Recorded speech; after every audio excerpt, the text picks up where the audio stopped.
Hey tout le monde, c'est Anaïs. Aujourd'hui je vous retrouve dans une nouvelle vidéo. Ça fait très longtemps que j'ai envie de vous la faire.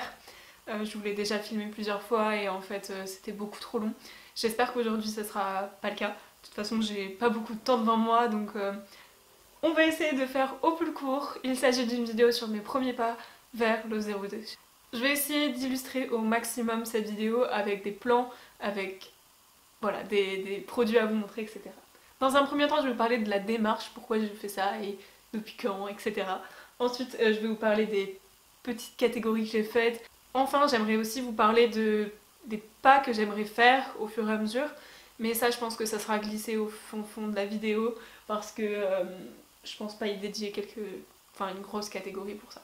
Voilà. On va commencer pour la démarche. Il s'avère que en y réfléchissant, en regardant des vidéos sur ce sujet et en se renseignant sur le sujet, ça fait quand même très longtemps que je fais déjà beaucoup d'actions. Mais c'était pas assez en fait, selon moi. Et vous allez voir, j'ai quand même beaucoup de choses autour de moi. J'ai vraiment pris conscience des choses quand j'ai déménagé. Je vous mets ma vidéo sur mon déménagement là-haut si jamais vous voulez en savoir plus. En tout cas, c'est pas le thème. Aujourd'hui, j'ai vraiment pris conscience de plein de choses en fait. Et c'est ce que je vais essayer de vous présenter. Hein.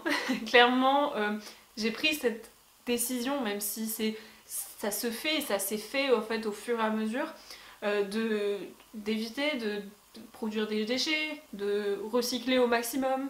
Je suis pas parfaite, hein, il y a vraiment des choses que je ne fais pas, que j'arrive pas à faire, ou tout simplement que je ne suis pas en mesure de faire. Mais il y a d'autres choses que je trouve qui sont en fait adaptables facilement à son quotidien, comme ce que je vais vous montrer aujourd'hui. Et du coup, c'est ce que j'ai décidé de faire. Ça, c'est une démarche que j'ai vraiment mise en œuvre et comment dire, je me suis vraiment rendu compte de ça voilà, quand j'ai déménagé. C'est pour ça que je vous en ai parlé. Tout d'abord, quelque chose que j'ai adopté depuis un moment, c'est d'utiliser régulièrement des tote bags. Alors, il s'avère que quand j'étais au lycée, je n'utilisais que ça pour aller en cours, tout simplement parce qu'en fait, c'est super pratique. Alors, oui, tout le monde a son super beau sac pour aller en... Quel est l'intérêt en fait? Moi j'en avais pas, donc j'utilisais des tote bags. Tu peux en faire toi-même si tu es doué de talent, ou même si tu n'es pas doué de talent, il suffit d'avoir un vieux t-shirt, tu sais coudre un petit peu et puis c'est tout. J'aime beaucoup la mode, j'aime beaucoup être présentable, après à ma façon, hein. Moi j'adore m'accorder, etc. Donc j'en ai beaucoup de tote bags, non pas parce que je les ai achetés, mais comme je vous l'ai dit, j'en ai quand je vais dans des salons, quand je vais à des événements ou plein de choses comme ça. Ça s'achète même aussi et c'est très très rare. Je crois que j'en ai acheté un seul. C'était mon premier tote bag. Voilà, c'est tout. En tout cas, je trouve que c'est une superbe idée d'utiliser des tote bags pour aller en course. Clairement, quand je vais faire les magasins, encore hier, j'avais mes tote bags sous bras pour si jamais j'achète quelque chose, j'évite de demander un sac plastique à la vendeuse. C'est une démarche que j'ai adoptée depuis un moment et maintenant je l'utilise de plus en plus parce que quand il faut aller en course, j'utilise des sacs qui sont réutilisables, hein, que ça soit des tote bags comme ça ou des sacs de course un peu plus résistants. Dans la suite de ça, j'utilise des pochons pour emballer mes fruits et légumes, pour ranger des affaires, voilà. Notamment pour emballer mes fruits et légumes, par exemple quand je reviens de mes courses chez mes parents, je les ramène dans un pochon pour éviter qu'ils soient dans un sac en plastique. Et d'ailleurs, quand je fais mes courses, j'évite au maximum de mettre ma courgette, ma carotte, tout ça dans un sac en plastique. Si c'est possible, je le fais pas. De toute façon, quand j'achète pour une personne en fait, je suis toute seule. Donc j'achète une courgette ou j'achète une carotte, j'en achète pas 5. Donc déjà c'est plus facile. D'ailleurs les Birchbox je compte finalement réduire au fur et à mesure parce qu'il y a quand même beaucoup d'échantillons et c'est pas dans ma démarche. Bon, dedans je range des petits couvre-plats comme ça. Celles-ci sont en plastique, mais j'aimerais bien à terme les utiliser en tissu. Et c'est d'ailleurs quelque chose qu'on commence à faire avec ma maman. C'est-à-dire qu'elle m'aide quand même à coudre des charlottes en tissu. Alors je crois qu'on n'est pas encore pro là-dessus, mais peut-être à venir. C'est quelque chose qui remplace pour moi le film étirable notamment, puisque mon frigo est tout petit et du coup les odeurs se diffusent très rapidement. Donc je mets ça autour de mon bol, autour de mon plat tout simplement, et ça évite que l'odeur se diffuse, ça garde aussi un peu les aliments, enfin tout ça. Et c'est pareil pour le film aluminium, j'essaye de l'utiliser au minimum parce que c'est pas dans ma démarche en fait. Et j'aimerais bien à terme acheter des emballages en cire d'abeille, c'est ça. Donc à voir si ça sera fait dans les futurs mois. Ensuite, quelque chose que j'utilise au quotidien, ce sont tout simplement des serviettes. Ici, c'est des petites lavettes en microfibre que vous pouvez utiliser quand vous avez fait une tâche par terre, que vous pouvez utiliser pour vous essuyer la bouche quand vous mangez, pour plein de choses, pour nettoyer la plaque de cuisson par exemple. Enfin, voilà, il y a beaucoup d'alternatives à ça. Au début, j'utilisais mes torchons et puis finalement, je me suis rendu compte que c'était quand même très très grand et que le torchon je le change moins souvent en fait, je le mets moins souvent à laver que mes serviettes. Donc du coup j'en ai acheté sur le site Etsy, enfin oui c'est ça, et sur la boutique Bionastyle, bon bref, je vous mettrai le nom de la boutique en barre d'infos, puisque j'ai acheté déjà plusieurs choses et je trouve que c'est de très bonne qualité. Je pense que c'est quand même relativement facile à faire soi-même. Par contre les finitions sont très bien, alors que si moi je le fais, honnêtement il y aura des fils partout. En effet, j'utilise plus d'essuie-tout. C'est quelque chose que j'utilisais beaucoup trop et que j'utilise d'ailleurs encore beaucoup trop chez mes parents, puisque quand je vais chez eux il n'y a pas de serviette comme ça. Alors j'essaye d'emmener ma serviette pour éviter d'utiliser un maximum d'essuie-tout, parce que c'est vraiment, je suis trop consommatrice de ça. Et je comprends pas en fait pourquoi on a changé nos habitudes, et avant on utilisait très bien des serviettes en fait. Franchement, je suis un peu perplexe sur ce sujet-là. On continue avec les cotons, donc ça c'est dans la salle de bain.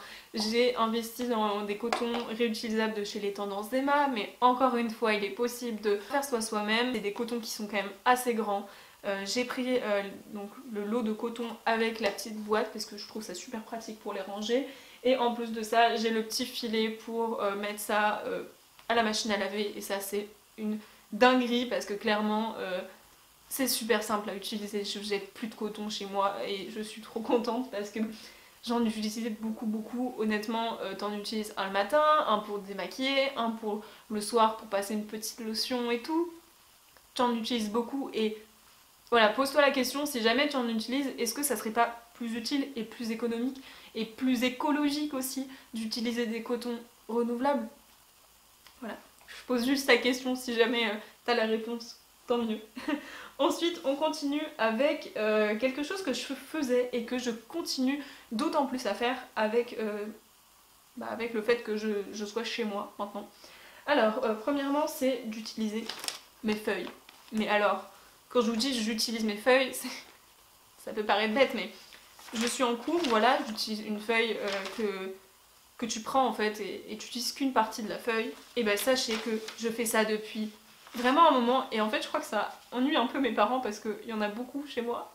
Et là en fait enfin j'ai mes habitudes hein, en cours, j'aime bien prendre des notes un peu rapidement et réécrire bien après. Alors en effet ça utilise beaucoup de papier, mais justement le fait de réutiliser des papiers que j'avais déjà utilisés, je trouve ça beaucoup plus simple. Et en fait pour moi je n'arrive pas à jeter un papier quand il n'est pas totalement utilisé, quand il n'y a pas toutes les parties de la feuille qui sont utilisées. Donc voilà, typiquement un papier où il n'y a qu'une partie qui est écrite, je peux pas en fait. Donc clairement je le garde à chaque fois, et j'ai vraiment une tonne de papier comme ça à utiliser. Mais c'est ce que je fais, hein. Je l'utilise au fur et à mesure. C'est quelque chose de simple, mais voilà, réfléchissez-y, hein. Encore une fois, quand tu utilises un bout de papier en fait, bah pourquoi tu garderais pas l'autre partie pour utiliser l'autre, enfin je sais pas, En tout cas c'est quelque chose que je fais, et c'est pareil pour par exemple les carnets, hein. Quand j'en achète c'est très rare, et puis quand j'en achète un j'essaye de le finir au maximum. C'est pareil pour les feutres ou les, comment ça s'appelle, les stylos tout simplement. Quand j'en ai un, et ben j'essaye de l'utiliser au maximum. Et cette année d'ailleurs c'est incroyable, peut-être pour certains non, mais pour moi oui. En fait, j'ai beaucoup de stylos, notamment par les entreprises de mes parents, etc. Et avant, je les utilisais pas. C'est pas grave s'il y a le nom d'une entreprise, d'une école, de quelque chose, c'est pas grave. Le fait, tout ce qu'on veut, c'est qu'ils écrivent bien. Ou qu'ils écrivent, hein. voilà, en tout cas c'est quelque chose que je continue à faire et en plus, je sais pas vous, mais moi c'est une satisfaction personnelle de terminer un carnet, un stylo, de finir une feuille, enfin c'est peut-être moi, mais j'adore. Et quand je finis ma feuille et je peux enfin la jeter, je suis très contente. Bref, c'est moi, je suis désolée, je peux partager mes émotions comme ça, mais en tout cas, c'est quelque chose que je fais et je pense que c'est un peu dans la démarche. Alors oui, c'est pas totalement facile au quotidien parce que quand t'es étudiant, bah t'écris forcément sur des feuilles. En tout cas, ça dépend, il y en a qui écrivent sur ordinateur, mais pour des études scientifiques comme moi, c'est un peu plus dur. Bref, moi, c'est ce que je suis en train de... Enfin, c'est ce que je fais. Toujours dans le même esprit, c'est de réutiliser des boîtes. Par exemple, ici, c'est une boîte de parfum. Quand il y a des boîtes de Birchbox ou des choses comme ça, je vais les réutiliser. Ça fait déjà un moment que je le fais. Je le faisais déjà chez mes parents, en fait. Et là, par exemple, vous voyez que je mets des chaussettes, je mets une ceinture, enfin bref, plein de choses. Et dans mes placards, il y a plein de boîtes comme ça avec où c'est vraiment compartimenté. Je regardais d'ailleurs une vidéo ce matin où la fille justement présentait des conseils un peu d'organisation et disait qu'elle organisait ça dans des boîtes en plastique. Mais en fait, pourquoi tu achètes une boîte en plastique avec où tu vas compartimenter des choses? Finalement, est-ce que tu n'en as pas déjà des boîtes comme ça, en carton ou des boîtes ouais, en métal ou en plastique si tu veux, mais pourquoi tu réutilises pas des boîtes de parfum ou des boîtes de Birchbox, des boîtes de... Pourquoi en fait? Enfin moi c'est la chose que je fais et finalement je comprends pas trop pourquoi les autres le font pas, mais après chacun a sa méthode et si tu veux acheter une boîte en métal qui te plaît beaucoup, pourquoi pas, tu vois? Enfin ça m'arrive de craquer sur une boîte que j'adore. Les bocaux, etc. C'est de nouveau quelque chose que je réutilise. Par exemple ici c'était une bouteille de jus, tout simplement, j'y mets du sucre. Ça arrive pardon, que je mette des pâtes dedans, ça arrive que je mette plein de choses. Enfin, voilà, tout ce qui est aliments en fait, j'essaye de les emballer dans des bocaux et au fur et à mesure j'aimerais bien acheter en vrac. Ici par exemple on a une bouteille de limonade où j'ai versé mon huile. Voilà, enfin, je vous présente mes alternatives à ça. Ici c'est une bouteille de vin qui est très jolie et du coup je vais l'utiliser en vase. Quand j'ai déménagé, je voulais vous faire part de ça, mais je pense que c'est un peu le cas pour tous les étudiants qui déménagent, mais on sait jamais, je préfère vous en parler. J'ai repris beaucoup de choses chez mes parents puisque tout simplement ils en avaient trop apparemment et bah il y a des choses, par exemple des plats, enfin moi j'en ai besoin que d'un ou deux, donc du coup je veux leur expliquer un ou deux, et puis ça les dérange pas plus que ça. Et aussi une autre chose que là vous voyez pas, mais en fait j'ai une plaque qui se met par-dessus ma plaque de cuisson, parce qu'en fait j'ai une plaque un peu spéciale, bref. J'ai une plaque que j'utilise pour, par exemple, ça peut m'arriver pour découper des aliments ou quoi, et ben en fait c'est une plaque de bois. Tout simplement, c'était une plaque qui traînait chez mes parents. On l'a fait couper à la dimension que je voulais par mes parents, tout simplement. Et aujourd'hui, bah, c'est chez moi et quand j'en ai besoin, bah, je l'utilise. Voilà. J'essaye au maximum de faire ça et je vous encourage à le faire. Après, en effet, ça peut m'arriver de craquer pour un peu de vaisselle parce que je la trouve magnifique, mais j'essaye au minimum. Bref. Concernant les ustensiles de cuisine, d'ailleurs, j'en ai récupéré pas mal. Ah, d'ailleurs, c'est dans une shop à bière qui était à mon père, enfin, qu'il avait un peu acheté pour moi aussi, donc voilà. J'essaye au minimum d'en acheter. Là, il y en a pas mal que mes parents m'ont donné. Par exemple, là, le dernier ustensile de cuisine que j'ai acheté, c'est cette petite pince en bois, puisque tout simplement, elle est en bois et que je veux au maximum acheter des ustensiles dans cette matière-là. Voilà. Si, aussi quelque chose dont je voulais parler, c'est cette brosse. C'est une brosse à vaisselle que j'utilise en remplacement à la petite maille de fer en fait qu'on peut avoir pour gratouiller les plats ou quoi. En tout cas, moi c'est quelque chose que je supportais pas chez mes parents, donc j'utilise ça. Quelque chose que j'ai aussi adopté dans ma cuisine depuis le début, parce que j'ai jamais utilisé autre chose, c'est les éponges. Il est possible d'en faire soi-même, de nouveau, si vous savez coudre, ou même avec les principes de Tawashi, avec un vieux t-shirt ou un vieux collant.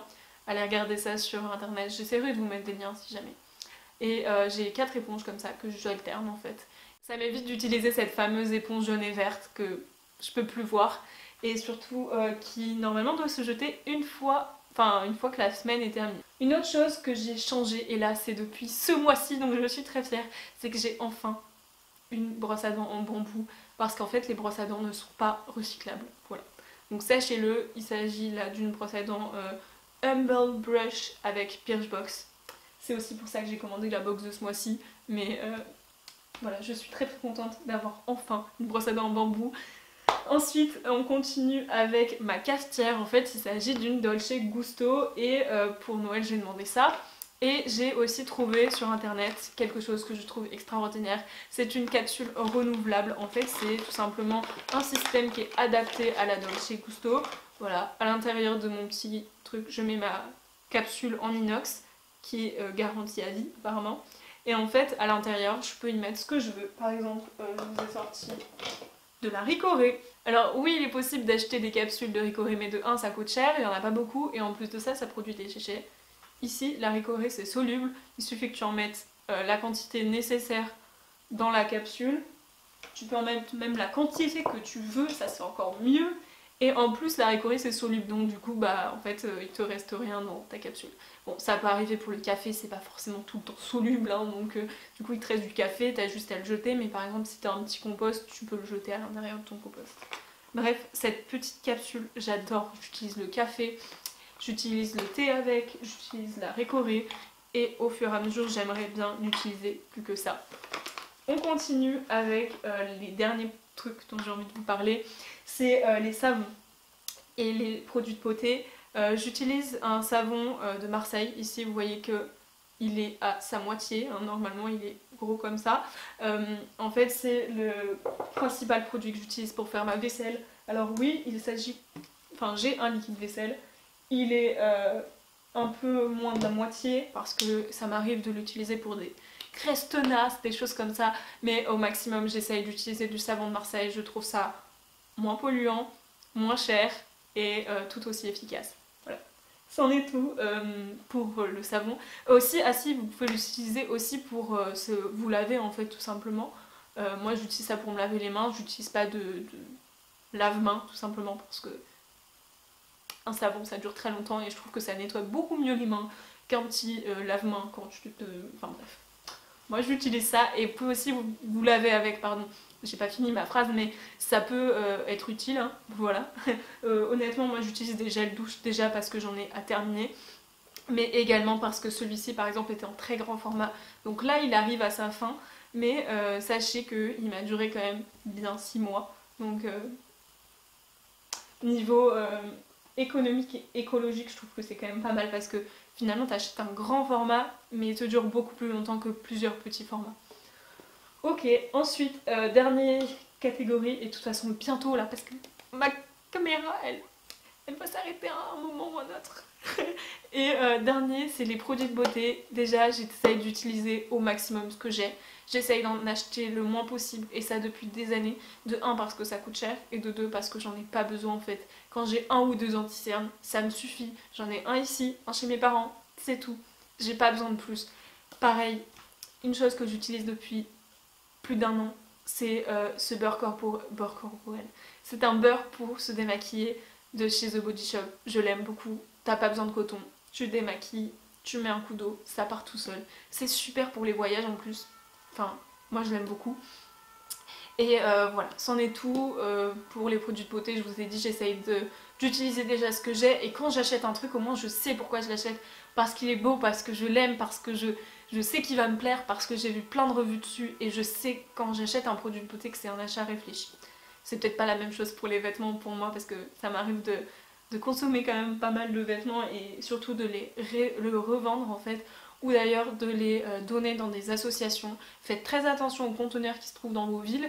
Il y a d'ailleurs des reportages qui sont faits là-dessus, notamment il y a quelques années, sur le don des vêtements cachés. Je vous invite à aller regarder ça sur YouTube, le don caché des vêtements, bref, je sais plus. Mais c'est très intéressant, mais surtout ça donne pas envie de donner ses vêtements dans les conteneurs. J'espère vraiment que ça vous aura donné des idées, que ça vous aura peut-être donné envie de se lancer un peu, surtout qu'il y a des habitudes au quotidien qui sont faisables facilement en fait. Utiliser une serviette comme ça au lieu de 20 papiers essuie-tout, c'est super utiliser une brosse à dents bambou, qu'est-ce que ça vous change à votre vie? Enfin, moi c'est mon point de vue personnel et voilà. J'essaye au maximum de le faire, de réduire mes déchets. Dernière chose que je voulais vous parler, c'est ce livre que j'ai acheté. J'avais besoin d'un livre en anglais. J'ai acheté celui-ci et c'est le Zero Waste Home de Bea Johnson. C'est une française qui a écrit en anglais et c'est très intéressant. Allez regarder sa chaîne YouTube si vous pouvez, si vous voulez commander le livre. N'hésitez pas. Il y a plein de vidéos sur YouTube en plus qui sont disponibles, plein d'articles de blog qui sont disponibles sur ce sujet. Je trouve ça passionnant. Voilà. Je vous fais de gros bisous, j'espère vous avoir partagé un peu tout ça et à très vite.